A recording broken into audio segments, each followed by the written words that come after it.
stop voting because of that? Because, well, you know what? What's the point? Or do I still vote?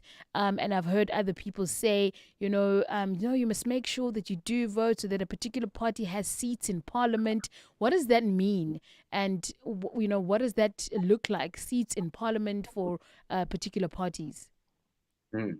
So basically, I think it's very important for South Africans to actually understand that when we don't elect a president, right? Firstly, Mm, we've never actually had the power as citizens to elect a president mm, to say that this person is going to be our president mm, and we're elected. What we do is we elect the party, right? mm. For example, well, am I free to mention a party or Maybe just not say the outright, party? but maybe you can say the majority. I don't know, the The party majority, that yeah, has let's the just call it the majority. party, right? Yeah. So you basically what we do is the way our electoral system works is that what we do is we elect the party, and Mm, then the National Assembly mm, um, are the ones that actually elect the president, mm, right?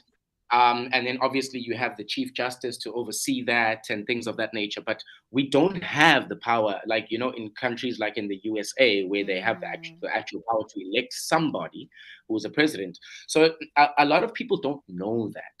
And mm, when there's a president, like for example, like the current president right now, a lot of people think that we elected you and look at what you're doing now and all of it's not us that elected. We voted for a particular party that won the mm, majority, and through that majority in the National Assembly, they are the ones that voted him into power based on his influence within the party.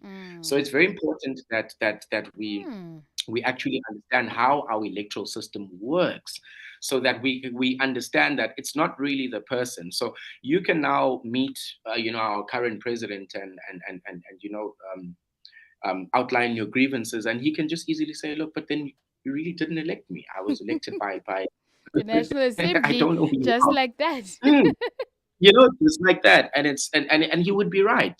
Mm, I think it's also a very contentious point that we need to look at, like our electoral system and how it in fact works. So a lot of people, they will look and say that you know what, me going to vote or voting for a particular party, I don't know what it means.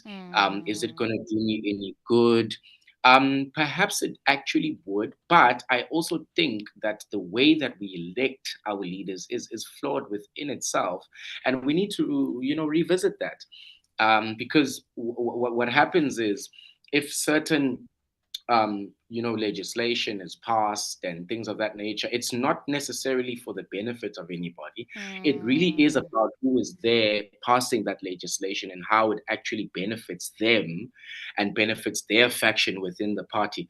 So I think, we need to, even with the constitution itself, a lot of people don't know about their rights and Yeah. their right to do this and their limitations and all of those things. So it's very important for us to bring it down in layman's terms and say, listen, these are your rights, and this is what you can and can't do. And this is what happens when you actually do vote. When you go to the polls and put your X there, you're not voting for a particular person. You don't have that power Yeah. because of the way that the electoral system is built.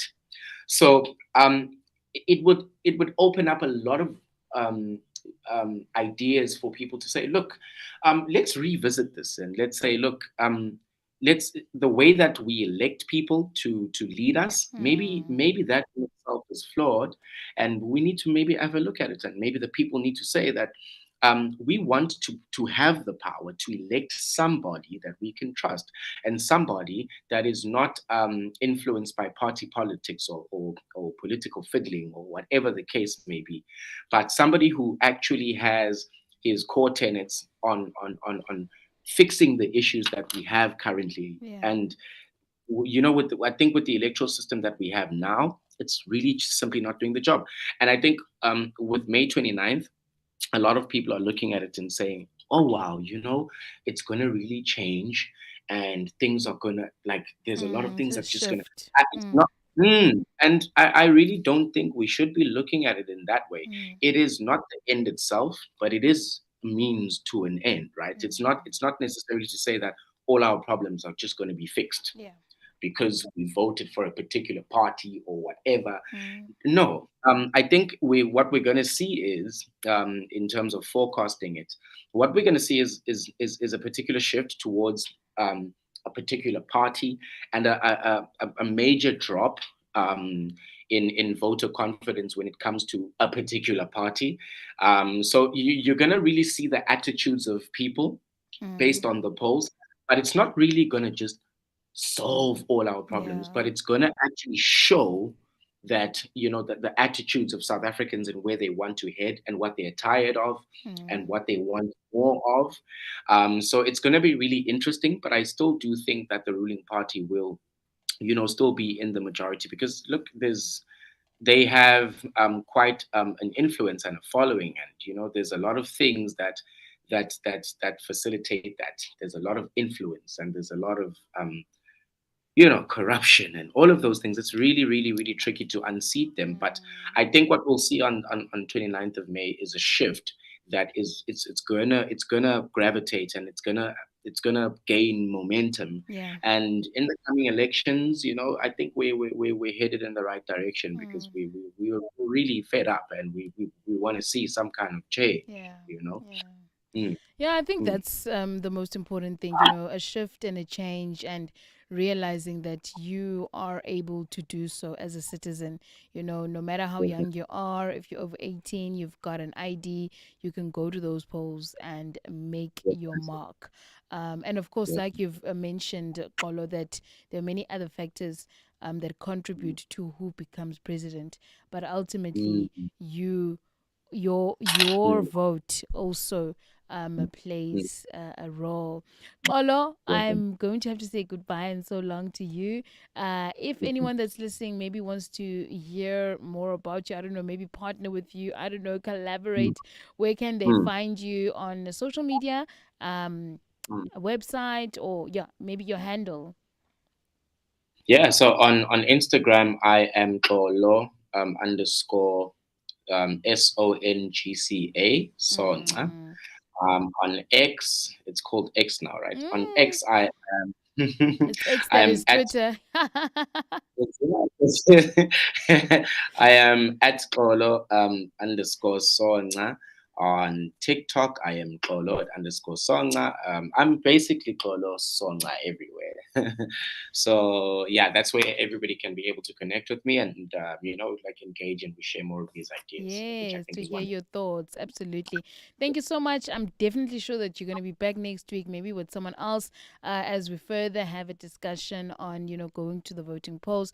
We really appreciate your, just bringing in your insight and your thoughts and having an engaging conversation.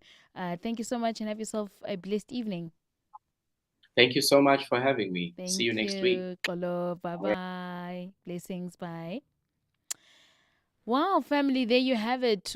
Wakwasong speaking to us about voting. He is an author, lawyer, and as well as a political analyst, and he does a lot of work within the civil rights space. So, yeah, maybe follow him, hear his thoughts, and be inspired by him. So,